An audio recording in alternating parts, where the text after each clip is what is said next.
నా సహోదరి సహోదరులను యేసుక్రీస్తు ప్రభునామంలో రూత్ ప్రేయర్ ఫెలోషిప్లోకి ఆహ్వానిస్తున్నాము.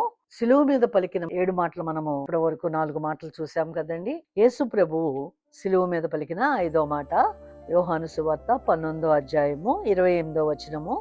లేఖనము నెరవేరునట్లు నేను దప్పిగొనుచున్నానెను. ఈ మాట నేను దప్పిగొనుచున్నాననే మాట మనకి ఏమి విశదీకరిస్తుందండి? యేసు ప్రభువు మానవుల వల్లే దప్పికొని ఉన్నారని మనకి ఇక్కడ విశదమవుతోంది కదండి. మనం చెప్పుకుంటూ ఉంటాం కదా, ఆయన సంపూర్ణ మానవుడు, సంపూర్ణమైన దైవముగా ఉన్నారు అనేది ఆ మాట ఇక్కడ మనకి రుజువు అవుతోందండి. సిలువ మీద పలికిన మాటలు, ఆయన పరిచర్య, ఆయన జన్మించిన దగ్గర నుంచి పునరుద్ధరణయ్యే వరకు జరిగినటువంటి వచనాలు మనం చూస్తూ ఉండగా, సువార్తలు చూస్తూ ఉండగా, ఈ 4 సువార్తలు రాయబడినటువంటి పత్రికలు కూడా మనకి యేసు ప్రభువు నరుడిగా, మానవుడిగా ఆయన ఏ విధంగా జీవించారని మనం విశదీకరిస్తూ సంపూర్ణమైన మానవుడిగాను, సంపూర్ణమైనటువంటి దైవముగాను మనకి చూపిస్తున్నటువంటి ఈ అన్ని మాటలలో ఈ నేను దప్పిగొనుచున్నాను అనే మాట మనకి చాలా స్పష్టముగా యేసు ప్రభు యొక్క మానవత్వాన్ని మనకి ఇక్కడ బయలుపరుస్తోందండి. దానికి సాదృశ్యంగా యోహాను సువార్తలోనే 4వ అధ్యాయం 6వ వచనంలో రాయబడి ఉన్నది కదా. అక్కడ యాకోబు బావి ఉండెను కనుక యేసు ప్రయాణము వలన అలిసియున్న రీతిని ఆ బావి యొద్ద కూర్చుండెను. చూశారు కదండి, అలిసియున్న రీతిని. యేసు ప్రభువు బాప్తిజం తీసుకున్న తర్వాత మత్తయి సువార్త 4వ అధ్యాయంలో చెప్పబడినట్లుగా 40 దినములు 40 రాత్రులు ఉపవాసం ఉండిన పిమ్మట ఆయన ఆకలి గొనగా ఆ శోధకుడు ఆయన వద్దకు వచ్చి, నీవు దేవుని కుమారుడు అయితే ఈ రాళ్లు రొట్టెలగునట్లు ఆజ్ఞాపించమనెను. చూసాం కదండి, యేసు ప్రభు మానవుడిగా ఈ భూమి మీదకి వచ్చారు. ఏదో అలాగ ఆకాశంలోంచి వచ్చి ఆకాశంలోంచి వెళ్ళిపోయారు, ఆయన అన్ని భరించగలడు అనే మనము ఎక్కడైనా మనం అనుకుంటామేమో. మన కష్టాలు ఆయనకి తెలియవు, నా శ్రమలు మీకు తెలియవు అని మనం ఇతరులతో అంటూ ఉంటాం కదా. అలాగే మనం కష్టంలో ఉన్నప్పుడు కూడా దేవుడికి నా శ్రమ తెలుస్తుందా, యేసు ప్రభు నాకు శ్రమ అర్థమవుతుందా అని మనం అనుకుంటూ ఉంటాం. ఈ మాటలు మనకి ఇక్కడ తెలియపరుస్తున్నాయండి. ఆయన మనవలే ఆయన శ్రమను అనుభవించారు. సంపూర్ణమైన మానవుడిగా ఆయన ఈ భూమి మీదకి వచ్చి జీవించారు. మన ప్రతి శ్రమ ఆయనకి తెలుసు. శ్రమ ఒకటే కాదండి, మన అవమానాలు తెలుసు. మనము ఎలా మోసపోతున్నామో ఆయన కూడా ఇస్కరియోతు యూదా ద్వారా మోసపోయారు. అలాగే మనుషుల చేత అవమానించబడ్డారు. మనము సిలువ మీద పలికిన 4వ మాటలో క్రితం వారం మేము వివరించాను చూడండి. అక్కడ వీధిలో వెళ్తున్నటువంటి ప్రజలు అవమానపరిచారు, అధికారులు అవమానపరిచారు. 3.5 సంవత్సరాల పరిచర్యలో అన్ని వేల మందికి పెట్టిన ఆహారాన్ని తీసుకున్నటువంటి ఆ ప్రజలు కూడా విమర్శించారు. అలాగే రోమీలు యూదుల రాజు అయితే ఆయన అపహసించారు.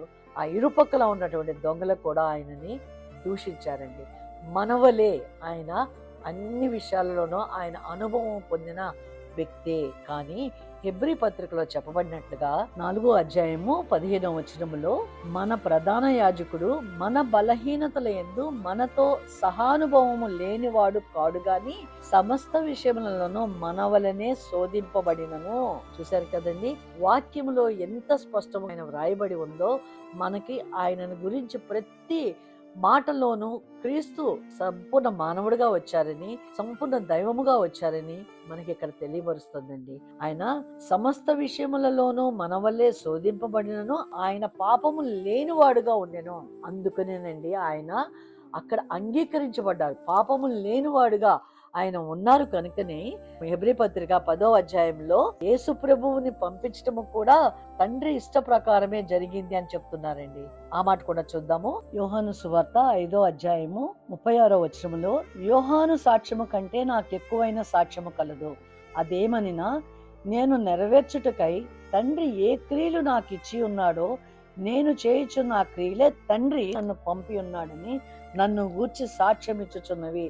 చూసాం కదండి, మన కొరకు తండ్రి పంపించారు. అదే హెబ్రీ 10లో కూడా చెప్తున్నారండి. కాబట్టి ఈ లోకమందు ప్రవేశించినప్పుడు ఇలాగూ చెప్పుచున్నాడు, బలియు అర్పణయు నీవు కోరలేదు కానీ నాకొక్క శరీరమును అమర్చితివి. అప్పుడు నేను గ్రంథపు చుట్టలో నన్ను గూర్చి వ్రాయబడిన ప్రకారము దేవా నీ చిత్తము నెరవేర్చుటకు నేను వచ్చి ఉన్నాను అని యేసు ప్రభువు ఆయన తన నోటితో తను ఒప్పుకున్నట్టుగా ఇక్కడ వ్రాయబడుతోందండి. ఎందుకనగా మీ కొరకు నా కొరకు ఈ లోకంలో మనం పాపంలో నలిగిపోతూ ఉండగా పాపము నుంచి విడిపించటానికి ఆయన మన కొరకు ఈ లోకంలో వచ్చారని ఈ వాక్యము విశదీకరిస్తోందండి. ఆయన దాహము కొన్నారు అనే మాటలోని సువార్త 19వ అధ్యాయంలోని 28వ వచనము శిలువ మీద పలికిన 5వ మాట గురించి ఏం చెప్తోందండి? లేఖనము నెరవేరినట్లు క్రీస్తు జన్మించటానికి పూర్వమే ఏమేమి వ్రాయించి ఉన్నారో ఆ విధముగానే నేను దప్పిగొనుచున్నాను. ఆ దప్పిక కొనటము శారీరకమైనటువంటి హింసించబడ్డారు. ముందు రోజు రాత్రిపూట గెత్సెమనే తోటలో ప్రార్థన చేస్తున్నప్పుడు పట్టుబడినప్పటి నుంచి ఆయనకి దాహమునకు కానీ మరి ఏది ఇవ్వకుండా ఒక కోర్టు నుంచి ఇంకొక కోర్టుకి, ఒక అధికారి నుంచి ఇంకొక అధికారి వద్దకు పంపిస్తూ 6 చోట్ల ఆయనని తిప్పినట్టుగా మనకు వాక్యం సిద్ధీకరిస్తుందండి. మీరు సువార్తలు చదివినట్లయితే 4 సువార్తల్లో యేసు ప్రభు ఎటువంటి శ్రమలు ఆయన అనుభవించారు, మనల్ని విడిపించడానికి ఆయన ఎటువంటి ప్రయాణం చేశారో మనకు అర్థమవుతుందండి. ఇక్కడ నేను దప్పికొనుచున్నాను అని అంటే ఆయన రాత్రి నుంచి హింసించబడుతున్నారు, కొట్టబడుతున్నారు, ఆయనను అవమానిస్తున్నారు, ముళ్ళ కిరీటం పెట్టారు, శరీరం మీద 1000 కన్నా ఎక్కువ గాయపరచబడి ఉన్నాయి, శరీరము చీల్చబడి ఉన్నది. అంతేకాదండి, కీర్తన 22లో ఆయన అనుభవించినటువంటి అవమానముల గురించి, బాధను గురించి వ్రాయబడి ఉందండి. చూద్దాము. నా ఎముకలన్నీ స్థానములు తప్పి ఉన్నవి, నా బలము ఎండిపోయి చిల్లపెంకువలే ఆయను, నా నాలుక నా దవడను అంటుకొని ఉన్నది, వారు నా చేతులను నా పాదములను పొడిచి ఉన్నారు, నా ఎముకలన్నీ నేను లెక్కింపగలను. చూశారు కదండి, నా ఎముకలన్నీ నేను లెక్కింపగలను. ఇక్కడ ఉన్నటువంటి సైనికులు, బానిసలు ఆయనను కొడుతూ ఉండగా ఆ యొక్క కొరడాకు ఉన్నటువంటి ముళ్ళు, మేకులు, గాజు పెంకులు ఆయన శరీరాన్ని చీల్చినప్పుడు నా ఎముకలు బయటకు పడ్డాయి, నా ఎముకలు కూడా నేను లెక్కించగలను అని చెప్తున్నారండి. ఆయన వీపు పొలము దున్నినప్పుడు ఎలా అయితే చారలుగా దున్నబడుతుందో అలా దున్నబడి ఆ శరీరం అంతా చీల్చబడి ఉంటుందండి. ఫ్యాషన్ ఆఫ్ క్రైస్ట్ సినిమా చూసి ఉన్నాము కదా మనము, అది ఒక్కసారి జ్ఞాపకం చేసుకున్నాం. అలాంటి దయానీయమైనటువంటి స్థితిలో ఆయనకి ఎవరు నీరిస్తారండి? అందుకనే ఆయన సిలువ ఎక్కిన తర్వాత ఆయన లేఖనములు నెరవేరునట్లుగా నేను దప్పిగొని ఉన్నాను అన్నారు. అనగా ఆ దప్పిగొనటంలో 2 అర్థాలుగా మనం తెలుసుకోవాలండి. ఒకటి, మన కొరకు ఆయన ఆ శిలువ మీద ఆ శ్రమను భరిస్తూ, ఆ అవమానాన్ని భరిస్తూ ఆయన సమాప్తమైనదని ఎరిగి తను చేయవలసిన పని నేను చేసి ఉన్నానని ఆయన గ్రహించి, ఆ గ్రహింపులోనూ ఒక మాట, ఆయన శరీరమును భరించలేనంతటి ఆ నొప్పిని భరిస్తూ గాయాల నుంచి నీరు పోవటం వలన నేను దప్పిగొని ఉన్నాను అని అంటున్నారండి. ఆ దప్పిగొని ఉన్నానన్న మాటలోని ఆ దాహము మన కొరకు. ఇక్కడ ఇంకొక మాట కూడా ఆ చివరి వచనంలో రాయబడి ఉంది కదా, 11వ అధ్యాయంలోనే 29వ వచనములో, చిరకతో నిండి ఉన్న ఒక పాత్ర అక్కడ పెట్టి ఉండేను కనుక వారు ఒక స్పంజి చిరకతో నింపి ఇస్సోపు పుడకకు తగిలించి ఆయన నోటికి అందించిరి. సోపుతో అందించినటువంటి ఆ చిరకలో అది ఒక చేదుగా ఉండే ఒక ద్రవం అండి. ఆ ద్రవము తీసుకున్నప్పుడు ఎందుకు ఇస్తారు అంటే, ఆ సైనికులు హింసించబడుతున్నటువంటి ఆ శిలువ మీద ఉన్న మనిషికి నొప్పి తెలియకుండా ఉండటానికి, మొత్తు ముందుగా ఉండటానికి, సెడిటేషన్ గా ఉండటానికి ఆ యొక్క చిరకని ఇస్తారంటండి. మరి కానీ దేవుడు అది తీసుకొని తాగకుండా రిఫ్యూజ్ చేశారు. ఎందుకు చేశారు అని అంటే, ఆయన దాహం అని అడిగింది మంచినీరు కోసం, కానీ వీళ్ళు ఇచ్చింది ఆ మత్తు పదార్థం. మత్తు పదార్థాన్ని తీసుకున్నట్లయితే యేసు ప్రభువుకి ఆ పెయిన్ తెలియకుండా, నొప్పి తెలియకుండా ఉంటుందని యేసు ప్రభువు గ్రహించుకొని దాన్ని ఆయన తీసుకోలేదు. ఎందుకనగా మనము ఈ లోకంలో భరిస్తున్నటువంటి శ్రమని ఆయన భరించదలుచుకున్నారు. అదండి ఆయన దప్పిక. మనం ఎలాంటి కష్టంలో, ఎలాంటి నిష్ఠూరాల్లో, ఎలాంటి హింసలో వెళ్తామో అది ఆయన అనుభవించడానికి ఇష్టపడి ఆయన ఈ భూమి మీదకి వచ్చానని మరి హెబ్రీ పత్రికలోని 10వ అధ్యాయంలో మనం చూసాం కదా, ఆయన ఇష్టంతో ఇక్కడికి వచ్చారు.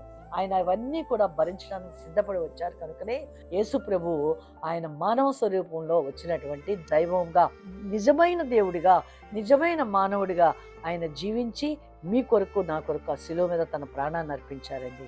ఆయన దప్పికొనినటువంటి ఆ దప్పిక మనము కూడా, మనల్ని రక్షించడానికి వచ్చిన మన యేసు ప్రభు ఏ పని కొరకు వచ్చారో అలాంటి దప్పిక మీరు నేను కూడా కలిగి ఉండాలి.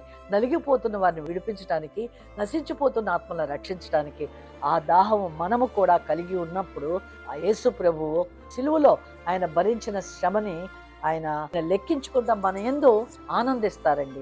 మనము ఎన్ని ఆత్మలను మనం నడిపించగలమో మనము ప్రార్థించటంలోనూ ఆయన వద్దకి నలిగిపోతున్న వారిని ఆయన వద్దకు తీసుకురావటంలో ఆయన కలిగిన ఆ దాహం మనము కూడా కలిగి ఉన్నట్లయితే మన యందు ఆయన సంతోషిస్తారు. ఆ వాక్యం చాలా స్పష్టంగా ఉందండి. తనను తాను అప్పగించుకొనెను అని ఆ మాట చూద్దాము. ఫిలిప్పీ పత్రిక 2వ అధ్యాయము 8వ వచనము. మరియు ఆయన ఆకారమందు మనుషుడిగా కనపడి మరణము పొందినంతగా, అనగా శిలువ మరణము పొందినంతగా విధేయత చూపిన వాడై తన్ను తాను తగ్గించుకొనెను. ఎందుకు ఈ భూమి మీదకి తను వచ్చారో ఆయన గ్రహింపులో ఉన్నారు కనుకనే మరణము పొందినంతగా, అనగా శిలువ మరణము పొందినంతగా విధేయత చూపించారు. ఎవరికండి? తండ్రి యొక్క ఉద్దేశానికి, తండ్రి యొక్క అభీష్టానికి. మనము శిలువ మీద పలికిన 4వ మాటలో ఆ తండ్రి యొక్క అభీష్టం ఏంటో మనం చూసాము. ఆ అభీష్టం నెరవేర్చడానికి తన్ను తానే తగ్గించుకొని ఈ భూమి మీద జీవించారండి. అందుకనే ఆయన తన ప్రాణాన్ని, తన శరీరాన్ని తను అప్పగించారు. కనుక యేసు ప్రభు ఏ దాహంతో శిలువ మీద తన ప్రాణాన్ని అప్పగించారో ఆ దాహము మనము ఎరిగిన వారముగా ప్రతి దినము కూడా, గుడ్ ఫ్రైడే ఒక్కరోజు మాత్రమే మనం ఈ వాక్యం విని ఆనందించడం కాదు, కానీ మనం ప్రతి దినము కూడా ఆ దాహము కలిగి ఉదయకాలం లెగుస్తూనే ప్రభువా నేను ఎవరి కోసం ప్రార్థించాలి, ఎవరిని కొరకు నేను మొరపెట్టాలి, ప్రతి దినము మనం ఈ మాటని మనము దేవుని వద్ద ప్రార్థనా పూర్వకంగా మనం ఆయన్ని వేడుకొని ఎవరి కొరకు ప్రార్థించాలో వారి కొరకు మనం ప్రార్థించినట్లయితే శిలువ మీద ఆయన నేను దప్పికొని ఉన్నానన్న మాటలోని పరమార్థము మనము నెరవేర్చిన వాళ్ళం అవుతామండి. ప్రార్థన చేసుకుందాము. సర్వశక్తిమంతుడైన దేవా, నాయన మీరు ఈ లోకంలోకి వచ్చి లేఖనము నెరవేర్చున్నట్లుగా నేను దప్పికొనుచున్నాను అని సెలవిచ్చి, నాయన మీ దప్పిక ఎలాంటిదో మీరు బయలుపరిచారు. నశించిపోతున్న ఆత్మలను రక్షించడానికి తండ్రి నాయన మమ్మల్ని విడిపించడం కొరికే ఆయన ఒక బలి పశువుగా మిమ్మల్ని మీరు అర్పించుకున్నారు. ఆ యొక్క త్యాగమును మేము గ్రహించుకొని మేము కూడా మా చుట్టూతో ఉన్నవారిని మీ సన్నిధానంలోకి నడిపించడానికి, నిజమైన దేవుడిని ఎరగకుండా సాతాను బంధకాల్లో బంధించబడిన వారిని విడిపించడానికి మమ్మల్ని మీ పాత్రలుగా వాడుకొనమని యేసు నామములో ప్రార్థించి వేడుకొనుచున్నాను తండ్రి.